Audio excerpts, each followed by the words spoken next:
안녕하세요. 저는 서울에 거주하고 있는 42살 여자입니다. 만나 뵙게 되어서 반갑습니다. 결혼을 한 지도 벌써 15년이 넘었고 하나 있는 아이도 벌써 중학교에 입학을 해서 제법 다 키운 듯한 기분도 듭니다. 맞벌이를 하느라 육아가 어려웠지만 아이가 크고 어른 말을 들을 줄 알게 되니 육아도 한결 수월해지더군요. 저도 조금은 사는 게 덜 버거웠고요. 하지만 이렇게 어려운 자리임을 무릅쓰고 사연을 보내보게 되었습니다. 제 사생활이 고스란히 노출이 되는지라 누가 알아들을까 먼저 걱정도 되는데요. 조금 더 용기를 가지고서 솔직한 수다라도 떨어보고자 이렇게 자리에 앉아 글을 쓰게 되었습니다. 잘 부탁드립니다. 저희 남편은 사업을 합니다. 대단한 부자는 아니어도 시아버님, 증조 할아버님으로부터 물려받은 돈이 계속 쌓여져 있던 사람이었죠. 요즘 말로 하면 금수저 말입니다. 연애할 적에는 차도 없이 대중교통만 이용하며 데이트를 했고 제가 아르바이트 월급을 받아 프랜차이즈던 가게에 아이스크림 하나를 사주겠다고 하니까 좋아라 신나라 하더라고요. 그런 모습 때문에 이 사람이 돈이 많은 사람일 줄이라고는 정말 상상도 못했습니다. 결혼하겠다고 남편 사는 집을 처음 방문했을 때 알아차렸죠. 으리으리한 집으로 들어가길래 혹 이 집에서 숙박이라도 하며 일을 하는 건가 싶었는데요.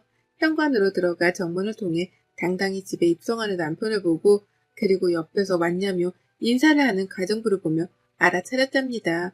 이 사람이 돈이 많은 남자라는 걸 말이죠. 나쁠 것도 없고 좋을 것도 없었어요. 나빴다면 나와는 다른 세상의 사람인 것만 같은 남편이 조금은 부담스러웠다는 것이고 좋았다면 내가 사랑하는 사람이 돈도 많다고 하니 우리 미래에 가난으로 싸울 일은 없겠구나 생각했던 것이었습니다.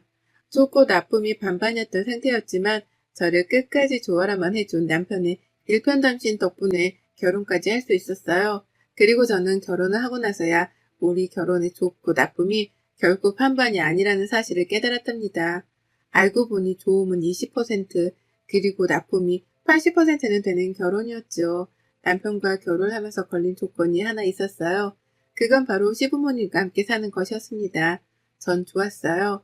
결혼 준비를 하면서 시부모님이 꽤 제게 살가로이 잘 해주셨고 이렇게만 지낸다면 같이 살면서 더 친해지기만 할 줄 알았거든요. 무엇보다도 저는 친정엄마가 어릴 적 일찍 돌아가셨기 때문에 이런 일에 대해서 조언 따위도 구할 어른이 주변에 없었습니다. 시어머니와 함께 산다는 게 결코 쉽지 않은 일이라는 걸 말해줄 수 있을 만한 어른이 곁에 없었던 거죠. 그러니 좋은 게 좋은 거란 가벼운 마음가짐만 먹은 채로 학교 생활을 시작했어요. 제가 좀 이른 나이에 시집을 갔었는데 그 어릴 적부터 저는 바로 시어머니를 모시는 것과 동시에 임신과 출산을 하게 되며 아이의 엄마가 되었답니다. 그리고 곧이어 저는 맞벌이를 시작했어요. 부잣집으로 시집을 가서 아이를 낳고 잘 살기만 하면 되는 게 아니었냐고 놀라셨을 분들을 위해 말씀을 드리자면 저는 시어머니 때문에 100% 강제적으로 맞벌이를 시작하게 되었답니다. 당장 가지고 있는 것이라고는 대학 졸업장이 전부였던 저에게 갓 낳은 아이도 내버려 둔 채 밖에 나가 돈을 벌어오길 강요하셨거든요. 뭐가 뭔지 하나도 몰랐지만 어머님이 시키는 대로 했습니다. 당장 나가서 일을 시작하려니 유부녀의 아이까지 있는 저를 쉽게 받아주는 곳 없었고 겨우겨우 남편의 도움을 받아 남편 친구분이 일하는 회사에 격리로 들어갔어요. 남편 회사에 취업을 하면 안 되나 싶었는데 시어머니가 그건 또 죽어도 싫다더군요. 원래 와이프랑 한 직장에서 일하는 게 아니라면서 학을 때도 반대를 하셨답니다. 그러니 남편도 저를 취업시켜 주려다 되려 친구 직장에 소개를 시켜줘야만 했고 뭔가 상황이 우습게 돌아갔어요. 돈 많은 집안의 며느리가 취업을 구걸하는 꼴이었달까요? 하지만 전 괜찮았습니다.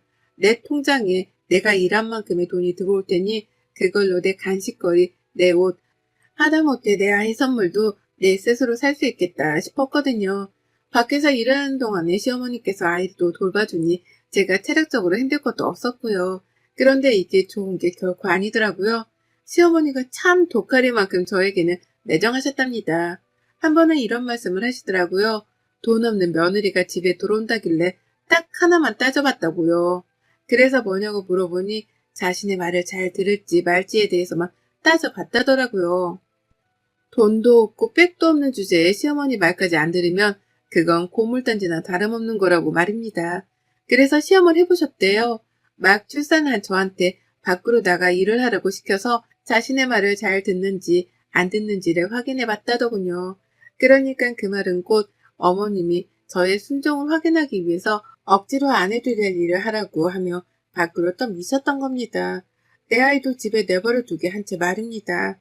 나를 무슨 자신의 애완견 정도로 취급을 하는 건가 싶어서 기분이 더럽고 껄끄러웠습니다. 그와 동시에 시어머니의 성격이 결코 정상은 아니시라는 생각이 들어 섬뜩하기도 했어요. 그리고 살면서 겪어보니 시어머니로부터 느꼈던 섬뜩함은 모두 다 사실이었답니다. 어머님은 늘 저를 시험하려고 하셨어요. 그냥 이렇게 해달라고 이런 걸 원한다고 말씀이라도 해주신다면 제가 당황스레 들어드렸을 텐데요. 절 늘 시험하려 하면서 경계하시더라고요. 마치 이 집안의 돈을 홀라당 빼먹어 가려는 돈 없는 도둑놈을 보듯이 절 경계하고 감시하고 또 확인하려 하며 지켜보셨답니다. 한밤중에 야식이 너무 고파서 라면 하나를 끓여 먹었더니만 그걸 가지고 일주일이 넘도록 왈가왈부를 하며 잔소리도 하셨죠. 라면을 멋대로 끓여 먹었다고 집안에서 일하는 가정부한테 제 흉을 보더라고요. 식탁 위에 먹으라고 놔둔 과일조차도 제가 손을 대려고 하면 도둑놈 바라보듯이 곁눈질을 주셨고 퇴근해서 집에 온 그 순간부터 저의 뒷꽁무니를 졸졸 따라다니며 감시 아닌 감시를 하셨답니다. 한 번씩은 제 방에 멋대로 들어와 서랍도 뒤지더라고요. 제가 말은 안 했지만 일하는 아주머니께 물어보면 꼭 아주머니 표정이 일그러지곤 했어요. 아주머님이 어머님이랑 짜고 뭔가 제 흉을 볼 때마다 나오는 표정이었죠. 그러니 저는 시어머니가 내 서랍을 뒤진 장본인이라는 걸 바로 눈치를 챘고요. 뭘 확인하려나 싶었지만 멈추지 않고 계속되었어요. 남편이랑 외식이라도 하고 오면 돈 아깝게 무슨 라고 하면서 꼭 돈이 아깝다는 소리를 하셨고 저한테 새 옷이라도 보이면 무슨 돈이 있다고 라면서 또 돈 타령을 하셨답니다. 제가 일하고 받아온 월급은 꼬박꼬박 제 통장에 모아놓으면서 남편 생일, 시부모님 경조사 등 자잘한 곳에 썼었는데 그걸 가지고 시아버지께 흉을 보기도 하셨어요. 자기가 시켜서 취업을 시켜놨는데 그 월급을 자신한테 모두 다 가져오지를 않는다면서 말이죠. 내가 일해서 버는 내 돈인데 그 월급을 당연스레 받으려고 하더라고요. 돈도 많은 집안의 큰 어머님이면서 며느리한테서 그 적은 월급까지 받아가려 하다니 겪으면 겪을수록 정말 저하고는 맞는 것이 하나도 없는 분이셨답니다. 내가 뭘 어떻게 하더라도 나하고는 잘 지내려 할 생각조차 없는 분이시라는 걸 제법 일찍 깨우치고 살았어요. 그리고 그러던 중 저는 집안에서 큰 보물을 도난당하게 되었답니다.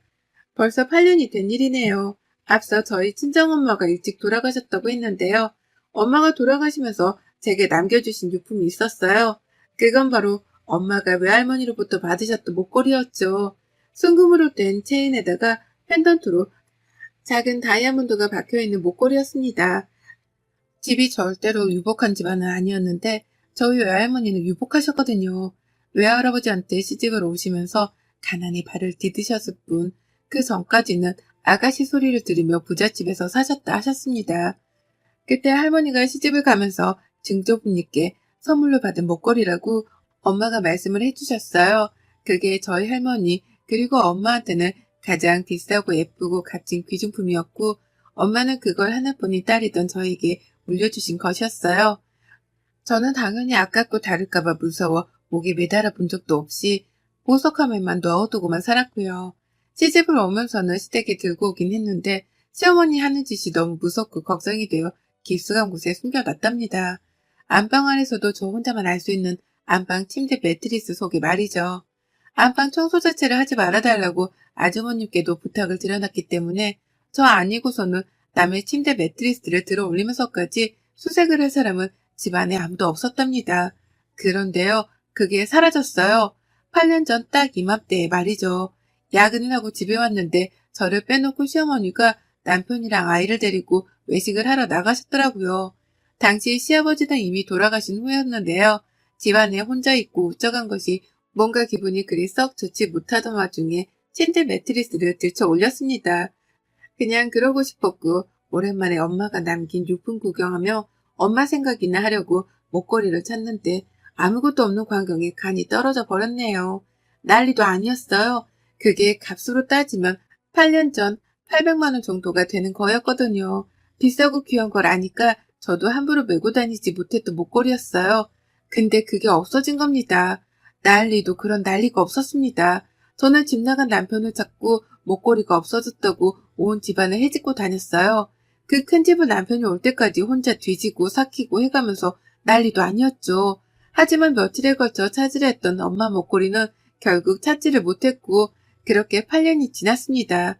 저는 이미 경찰에 신고도 했었고 저희 아이한테도 묻고 일하는 직원한테도 조사를 하고 혹여나 도둑이 들었나 싶어 근처 집안의 CCTV도 뒤져가면서까지 찾으려 노력했어요. 하지만 결국 아무것도 건진 게 없었습니다. 정말 아무것도 찾지를 못했어요. 신고를 하고 어디서 나올까 싶어 고물상도 뒤지고 별별 짓을 다 했어도 건지지 못했어요. 당시 옆에서 저를 지켜보시던 시어머니는 그러시더라고요. 뭐 대단한 물건이라고 그렇게 신고하고 여러 사람들까지 힘들게 하면서 찾으려 하냐고 말이죠. 눈 하나 깜빡하지 않을지 냉정할 정도로 그리 말씀을 하셨답니다. 친정에서 물려줘봤자 뭐 얼마나 귀하고 비싼 보석이겠냐면서 무시를 하는 발언까지 서슴찮게 뱉어내셨죠. 제가 돌아가신 엄마께 죄송한 마음에 울기도 많이 울었었는데요. 그런 저를 보며 살다 살다 일이 한심한 사람을 처음 본다는 말까지 하면서 한숨을 크게 쉬더라고요. 급기야 자신이 도로 사줄 테니까 집안에 경찰이든 누구든 그놈의 보석 얘기를 하는 사람이 없게 해달라고 큰소리를 내기까지 하셨네요. 그걸 사기 위해서 찾는다고 찾아지는 보석도 아니었고 제게는 무엇보다도 의미가 큰 물건이었는데 어머님은 그런 것 따위를 신경 쓰지 않으셨답니다. 오히려 우는 제게 시끄럽게 하지 말라며 방 안으로 쫓아내 문을 강제로 닫은 채 안에서만 울게끔 만들기도 하셨었네요. 저는 그때 후유증으로 시어머니께 완전히 등을 돌렸고 더 이상 이렇게 시어머니를 마주보고 살 자신이 없다며 남편이랑 본격적인 분가 얘기를 나누기 시작했습니다. 감정적으로 힘들 때의 힘이 되어주기는커녕 남보다도 못할 정도로 저의 슬픔에 매정하게 굴고 막말을 퍼부었던 시어머니셨기 때문에 저는 A딸을 갖추며 모시고 살 이유가 없었던 거죠. 다만 아이러니하게도 일은 계속했습니다. 언제 어떻게 시어머니 때문에 또 남편이랑 갈등을 빚고 급기야 이혼을 할지 모르겠던 불안감이 들었거든요. 그래서 어머님의 강요로 맞벌이를 시작했음에도 불구하고 분가를 하고 나서까지도 일은 손에서 놓치지 않았어요. 그러는 사이 어머님은 수도 없이 학가를 도로 요구하시며 제가 모자 사이를 갈라놓으려 한다는 둥, 집안의 돈만 보고 들어와선 재산을 본격적으로 탐내를 한다는 둥에 별별 이간질을 하셨어요. 누가 들으면 제가 정말 이 구역에 미친 여자라도 되는 줄 오해를 했을 텐데 천만 다행이었습니다. 약간의 갈등과 싸움이 있을지라도 끝까지 저를 믿어준 남편 덕분에 시어머니의 이간질이 그리 효과가 있지만 않았던 거죠. 그리고 전 목걸이를 잃어버린 그 8년의 시간 동안 엄마의 기일만 찾아오면 미친 듯이 눈물을 흘렸어요. 그거 하나라도 만지작거리며 엄마와의 추억도 떠올리고 엄마의 흔적을 살폈는데 그게 사라져버리니 엄마마저 사라져버린 것 같았거든요. 죄스러운 마음에 흘린 눈물이었고 시간이 지날수록 오히려 아픔은 배가 되었습니다. 여전히 틈만 나면 한 번씩 금은방이라든지 경찰에 수사 요청을 해가면서 잃어버렸던 목걸이의 흔적을 찾으려 했어요. 그 당시 돈 800만 원짜리 목걸이였으니 지금은 못해도 1000만 원이 훌쩍 넘을 거다 싶었고요. 적은 돈도 아니었기 때문에 누가 훔쳐갔을 거란 생각은 늘 지울 수 없었습니다. 누군지는 몰라도 더더욱 벌을 받아야 한다고 생각했고요. 솔직한 마음으로 시어머니가 의심이 가기는 했지만 물증이 없었기에 섣부르게 누군가를 의심한다는 발언은 꺼내지 않았었죠. 그런데 그 목걸이를 제가 8년 만에야 제 두 눈으로 직접 발견과 동시에 수거를 했습니다. 그것도 제가 목걸이를 잃어버렸었던 바로 그 장소, 시어머니가 사는 시댁에서 말입니다. 그 큰 집을 샅샅이 뒤져가면서 목걸이를 찾던 게 엊그제 같은데요. 시아버지 제사를 지내야 해서 찾아갔습니다. 그 집만 가면 목걸이 생각이 나서 너무 괴로웠고 사이가 좋지 않은 시어머니를 배워야 한다는 사실만으로 숨통이 끊기는 심정이었는데요. 남편의 아버지 제사고 시아버지께 저도 도리는 해야 한다 싶은 마음에 싫은 티만 조금 낼 뿐 찾아가긴 해야 했었어요. 그런데 그날 시어머니가 하필 아프셔서는 침대에서 일어나지를 못하시더라고요.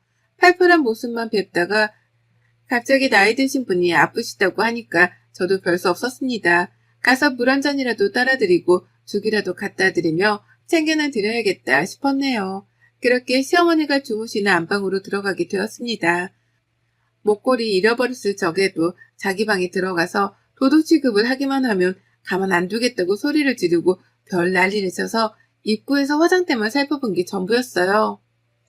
그 후는 제가 시어머니 몰래 방 안에 들어가 살펴보기도 했었는데 그때마다 소득이 없었고요. 그런데 이번엔 뭔가 풍경이 달랐어요. 평소처럼 평범하게 걸려있는 벽 한가운데의 액자가 왜인지 너무 심하게 삐뚤어져 있더라고요. 그게 신경이 쓰였고 어머님한테는 죽을 가져다 드리다가 나눌 대화도 없고 뻘쭘했던 나머지 어머님을 대신해서 그림이라도 도로 멀쩡히 걸어드리고자 벽으로 갔습니다. 근데 그때 어머님이 뒤에서 절 붙잡으려 하시더라고요. 만지지 마! 라고 소리를 치면서 말이죠. 아파서 누워 계신 분 입에서 큼지막한 소리가 튀어나오니 어찌나 놀랬던지 몰라요. 그리고 그 말을 듣자마자 촉이 팍 왔죠.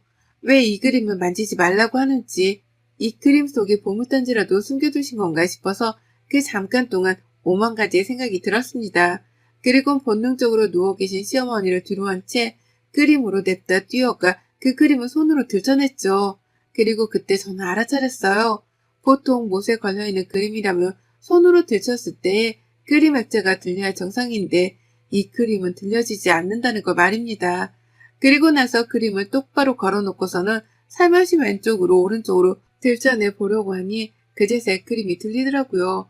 네, 그 그림은 벽에 걸려있던 그림이 아니라 마치 책장을 펼쳐내듯이 그림 오른편이 벽과 완전히 고정이 되어 있던 일종의 문이었어요. 쿵쾅거리는 가슴을 뒤로 한 채 주저앉고 문을 열었습니다.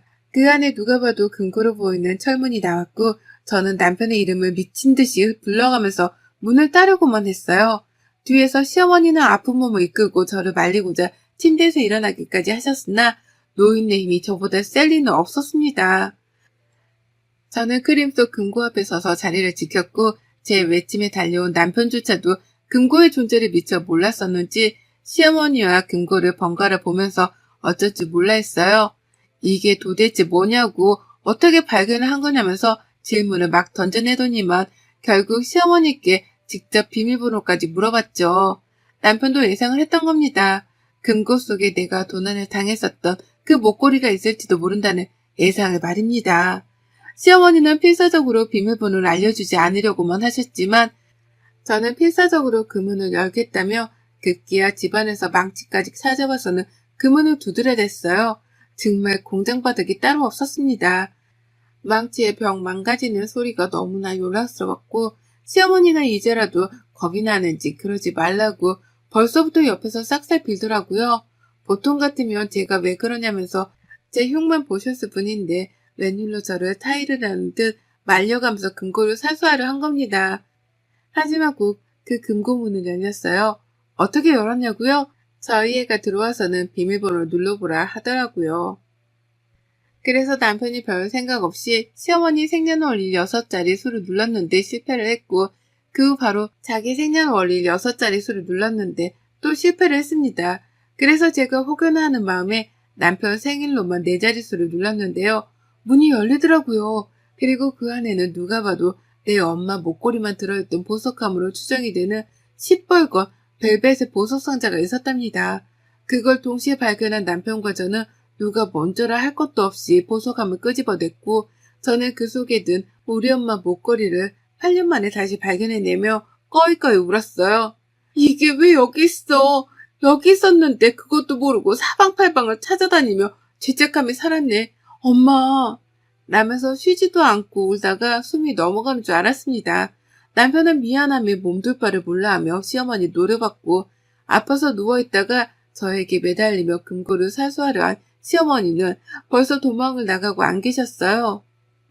저는 한참을 더 울고 목걸이를 끌어안다가 남편이랑 시아버지 제사도 안 지는 채로 집을 나섰고요. 다음날 바로 경찰에 신고를 했습니다. 8년 전 도난 신고를 했던 그 물건을 도로 찾았다고 도둑년을 어떻게 처벌할 수 있냐면서 말이죠. 아쉽게도 절대죄로 시어머니를 처벌시킬 수는 없었습니다. 이게 유효기간이 있는데 8년이면 그 유효기간을 넘겼다더라고요. 내 귀한 물건을 훔친 장본인을 주인이 벌 주려 하는데 유효기간이 있다고 하는 사실에 화가 치밀어 올랐어요. 하지만 별 수 없다 싶었고 그럼에도 불구하고 어머님을 벌 주겠다 결심했답니다. 그래서 다른 거 필요 없이 경찰분께 저희 시어머니를 경찰서로 불러만 달라 애원했어요. 절도된 목걸이를 찾았는데 서로 나와주셔야겠다는 그 한마디만 말이죠. 제가 꼭 한 번씩 경찰서에 찾아와 그 목걸이의 행방을 묻고 찾고 다녔는지라 이 서안에서는 저를 모르는 사람이 없었습니다. 그래서인지 경찰분도 저를 너무 딱하게 바라봐 주시면서 응해 주시더라고요. 그냥 단순히 목걸이를 찾았고 서로 놔달라는 말만 해주신 거죠. 그리고 있는 시어머니께서는 버선발로 서에 뛰어오셨어요. 자신을 잡아가기라도 하는 줄 아시는 건지 돌아오자마자 저 멀리 서 있던 저를 발견하고서는 저한테로 곧장 달려오시더라고요. 합의금으로 주려고 하신 건지 가방 안에는 현금 다발까지 챙겨져 있었고 어머님은 밑도 끝도 없이 그 현금들을 건네시며 애원을 하셨습니다. 훔치려고 한 게 아니라 자신이 집안에서 발견을 했는데 누가 가져갈까 싶어서 고이고이 보관을 해놓은 거라고 변명을 하시면서요. 자신이 훔치려고 한 게 아니라는 말만 되풀이를 하며 돈다발을 제게 넘기셨고 그래도 풀리지 않는 제 표정에 불안하셨는지 발을 동동 구르면서 한 번만 봐달라 손을 싹싹 비셨답니다. 전 아무것도 하지 않고 서 있기만 했는데 어머님은 도둑이 제발저리듯이 스스로 찔려서는 애원하고 돈다발 건네주고 싹싹 빌기까지 하며 용서를 구하신 거죠. 그러다 급기야 스스로 예뻐 보여서 목걸이를 훔친 거라는 자백을 하시더라고요. 전 정말 아무 말도 하지 않은 채 경찰서에서 나서려는 시어머니를 무섭도록 노려본 게 전부였습니다.